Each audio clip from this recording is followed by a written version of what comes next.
Eu acho que todos aqui já me conhecem, meu nome é Franklin, eu sou juiz de direito aqui no Tribunal de Justiça do Distrito Federal dos Territórios e sou pós-graduado em Direito Animal pela Escola da Magistratura Federal do Paraná e também sou fundador e dou aula no curso de Direito Animal, Aspectos Teóricos e Práticos, na Escola Superior da Advocacia, aqui também do Distrito Federal. Pois bem, eu fui convidado aqui para falar sobre 3 recursos. Um recurso ordinário constitucional, interposto no Supremo Tribunal Federal em 1972, ainda sob a égide da Constituição de 1967. No artigo 153, ela tratava do habeas corpus. Habeas corpus, recurso ordinário em habeas corpus 50343 da antiga Guanabara. E também sobre 2 habeas corpus, esses impetrados originariamente no STJ, HC 96344 de São Paulo e o HC 397424 de Santa Catarina. Pois bem, esse primeiro no STF foi um habeas corpus impetrado para libertar todos os pássaros engaiolados e aqueles que viriam a ser engaiolados. A intenção foi muito nobre, muito bonita. Em 1972, ninguém nem falava em direito animal ainda. E já havia pessoas preocupadas com o destino daqueles pobres seres. Você prender um animal numa gaiola é um ato de extrema crueldade. Infelizmente, as pessoas não percebem isso. E esse recurso ordinário ele foi conhecido, mas no mérito ele foi improvido. E esses recursos no STJ foram H6, habeas corpus originários. O primeiro, esse 96344, na verdade ele nem foi a favor dos animais. Na verdade o tutor, o proprietário, digamos assim, de 2 chimpanzés, inconformado com a liminar de uma desembargadora que mandava libertar os chimpanzés e soltá-los na selva, esse proprietário ele entrou com um habeas corpus para manter o animal junto com ele, os animais junto com ele, sob a propriedade, sob o domínio dele. Bom, ele foi indeferido inicialmente, mas ele serviu como precedente para um outro HC no mesmo ano, o HC 397424, que foi originário de Santa Catarina para libertar 2 bovinos que foram resgatados da odiosa farra do boi, Spais e Lubas. Bom, esse aí realmente foi para libertar os animais, foi também indeferido liminarmente e usado como precedente aquele anterior que eu citei, 96344, que era para manter os chimpanzés em cativeiro. Bom, então esses 2 eles foram indeferidos liminarmente, sem análise do mérito. Bom, o que foi que aconteceu de errado com esses recursos, com esses habeas corpus? Bom, para nós respondermos a essa pergunta, nós temos que fazer uma breve incursão aí na teoria geral do processo. Apenas na parte geral e a que nos interessa. Bom, a primeira coisa que se tem que analisar em um processo são os pressupostos processuais. Esses pressupostos processuais, nessa ordem, têm que ser analisados primeiro os pressupostos processuais de existência, depois os pressupostos processuais de validade. Bom, somente após essa análise, nessa sequência, repito, é que nós entraríamos na análise das condições da ação. E uma vez superadas essas questões que nós chamamos de preliminares, aí sim se adentraria no mérito da causa. Aqui eu já vou consignar que a doutrina contemporânea, ela fez uma pequena modificação. Ela manteve os pressupostos processuais de existência, mas quanto aos pressupostos processuais de validade, ela passou a chamar de requisitos. A doutrina é muito rigorosa com a diferença entre pressuposto e requisito. E também ela fundiu as condições da ação nesses pressupostos de validade. Bom, não vai alterar em nada aqui o nosso estudo. Vamos estudar então a teoria clássica mesmo, como nós a conhecemos, porque ela é mais analítica, ela é mais fácil de ser entendida. Bom, entre os pressupostos processuais de existência, os primeiros a ser analisados é a investidura do juiz, ou seja, um tribunal, óbvio, né? Uma petição, uma demanda, Poder Judiciário não age de ofício. E a capacidade de ser parte. Bom, essa capacidade de ser parte ela é muito confundida por causa do nome. Se confunde muito essa capacidade de ser parte, o pressuposto processual de existência, com personalidade jurídica, que é CPF, CNPJ, e não tem nenhuma relação. Tanto que vários entes despersonalizados são sujeitos de direito, como o nascituro, o morto, as sociedades irregulares, a massa falida, a herança jacente ou vacante, as sociedades irregulares. Então, ter CPF ou ter CNPJ, ou seja, personalidade jurídica, é apenas uma imputação jurídica para facilitar o tráfego social. Não há aquela necessidade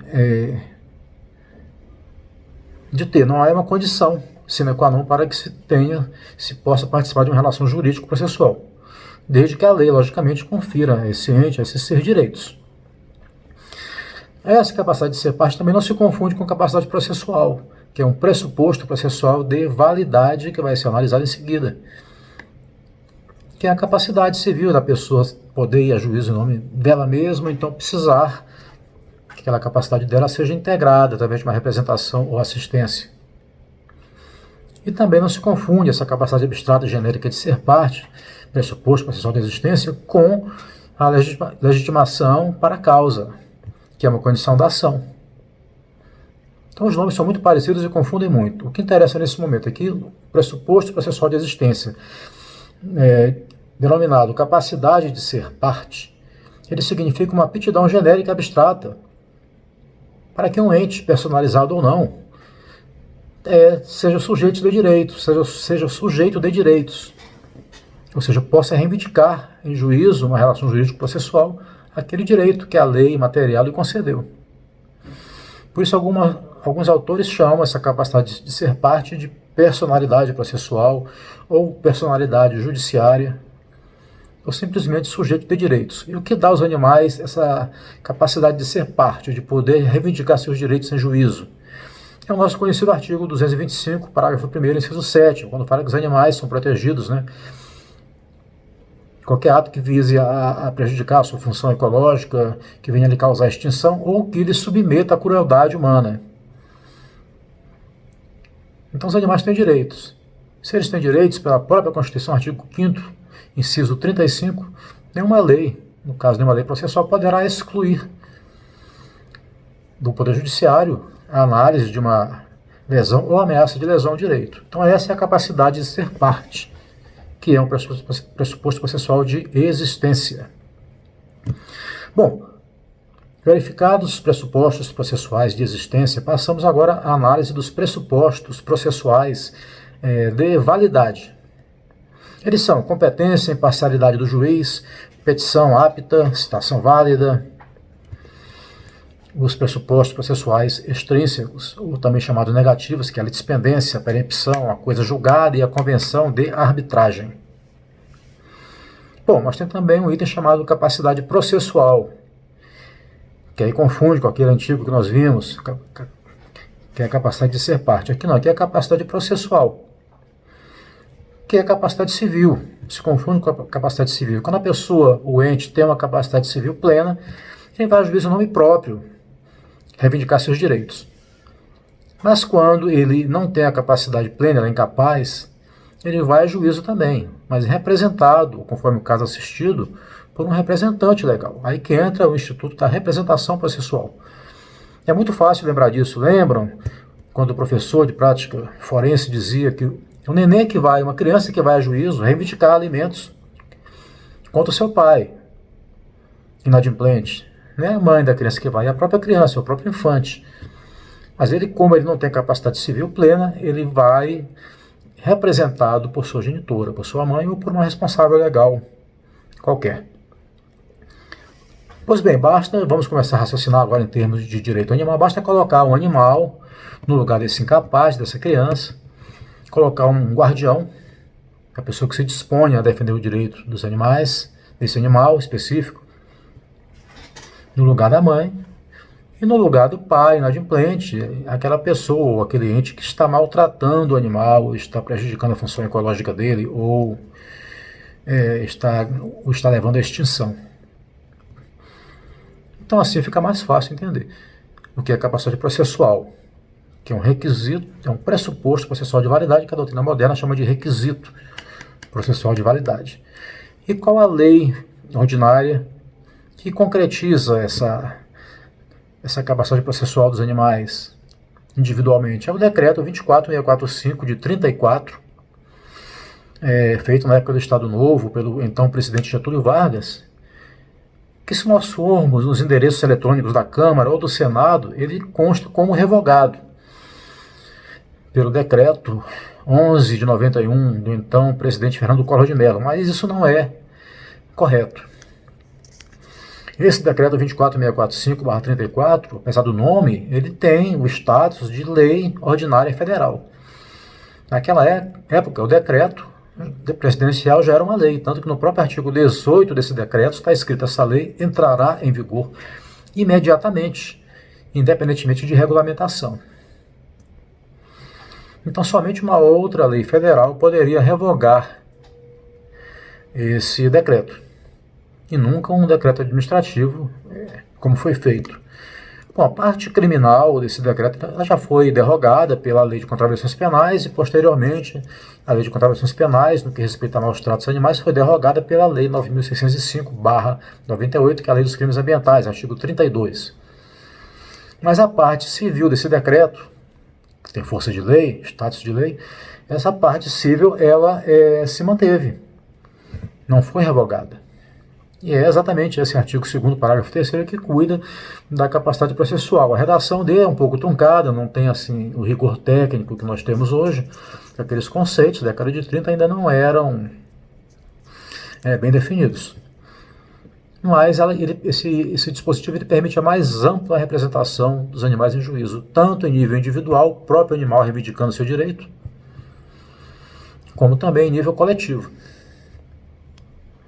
Ele prevê a participação do Ministério Público, das entidades protetoras dos animais, assim, ele dá a mais ampla, o sentido da lei dá a mais ampla capacidade processual para os animais. E faltou um requisito aqui de validade, que é a capacidade postulatória. Isso aí se refere à capacidade técnica, é só advogado, isso aí não tem dúvida. Bom, então passando essas duas análises, pressuposto processual de existência, primeiramente, a capacidade de ser parte.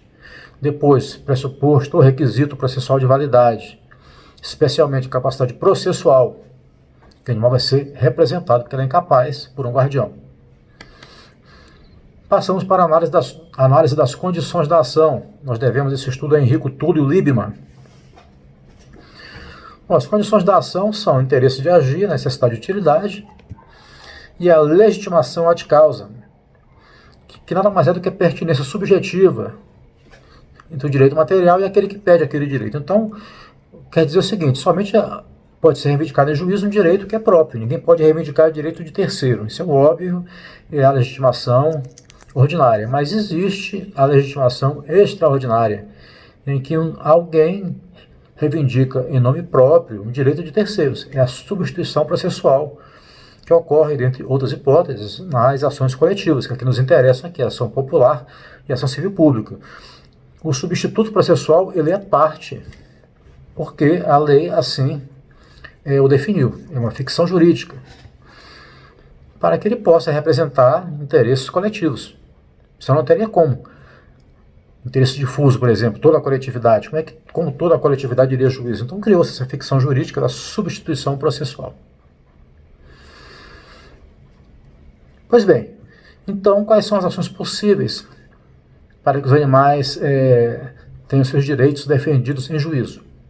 O primeiro deles é uma ação individual. Chamamos popularmente no jargão jurídico de ação ordinária.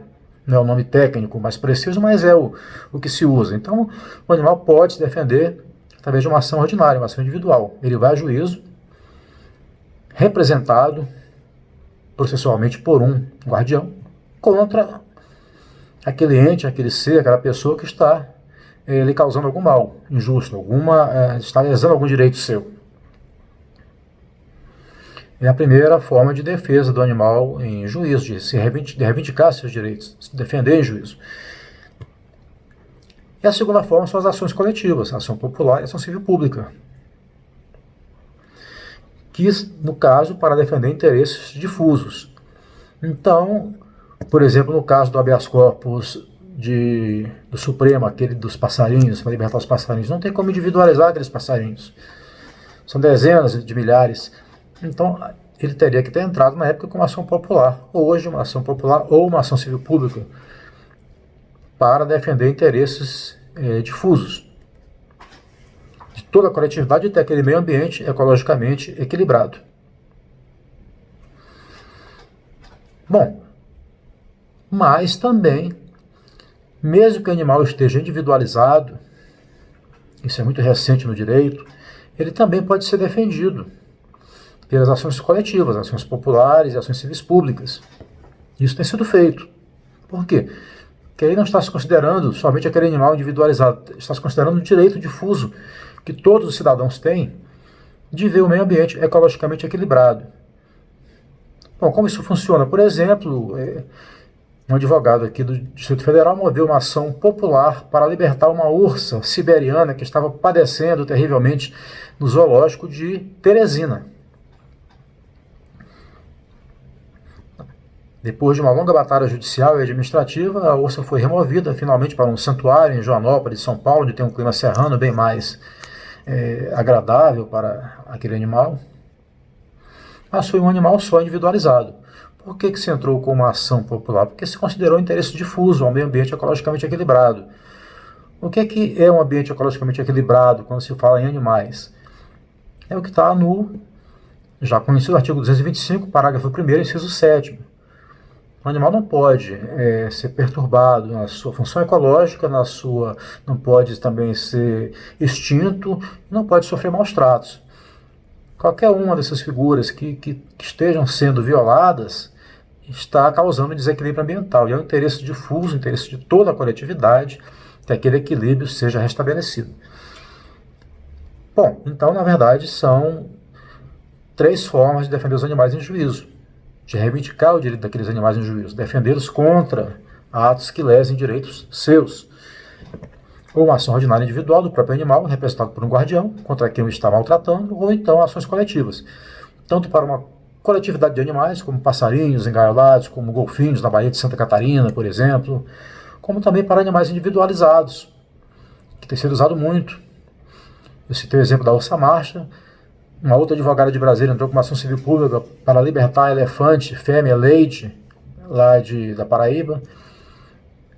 Entrou na seção judiciária federal do Distrito Federal, mas a juíza declinou a competência para a seção judiciária da Paraíba. Também foi feita, estão sendo feitas, estão em andamento outras ações civis públicas para esse fim, de libertar algum animal, no zoológico, por exemplo. Então, o que foi que deu errado naqueles recursos que nós já falamos aqui? Bom, primeiro, no STF, é que realmente não caberia uma ação individualizada, habeas corpus, caberia uma ação coletiva, ou uma ação popular, na época só tinha ela, e hoje também caberia uma ação civil pública. E aqueles 2 recursos individuais, habeas corpus, para os animais. Por que não deu certo? Se o animal pode individualmente reivindicar seus direitos em juízo, representado por um guardião. Não deu certo porque a própria natureza do habeas corpus ela parece ser um pouco incompatível com o animal. A própria origem histórica do habeas corpus dá-me o corpo para que a pessoa que está sendo sofrendo uma injustiça ela seja libertada. Então alguém pede por essa pessoa. Até aí tudo bem. Só que os animais não têm aquele direito de ir e vir como os seres humanos têm. A nossa fauna ela se divide em fauna silvestre, fauna exótica e fauna doméstica. Só os animais da fauna silvestre das nossas florestas têm o direito de ficar em liberdade. Os animais exóticos que foram aqui introduzidos de uma forma legal, porém imoral, os animais que estão em circo, elefantes, chimpanzés, leões, eles não podem ser soltos nos nossos biomas, vai causar um grave desequilíbrio ambiental. Eles podem ser resgatados, eles vão sair de um zoológico, de um circo onde estão sendo maltratados e vão para um santuário, onde eles vão ter uma vida razoavelmente digna. Nunca vamos conseguir devolver a eles o que nós tiramos deles, a liberdade, a família, o seu habitat. Mas podemos dar uma vida razoavelmente digna a eles. E os animais domésticos também, que são os de estimação, os que estão nas nossas casas, os animais de produção, para abate, os animais para transporte, os equinos, eles também não podem ficar livres, soltos por aí. Eles são sempre, vão sob a supervisão dos seus tutores, dos seus donos. Então parece que o Instituto do Habeas Corpus ele não combina muito bem com a defesa individual de um animal. Deve ser entrar com uma ação ordinária, civil, uma obrigação de fazer para libertar aquele animal, retirá-lo daquele local, livrá-lo daquele suplício. Essa é que é a forma do animal se buscar seus direitos em juízo individualmente, não através de um habeas corpus. Espero que todos tenham entendido. Nos vemos em outra oportunidade. Um abraço a todos.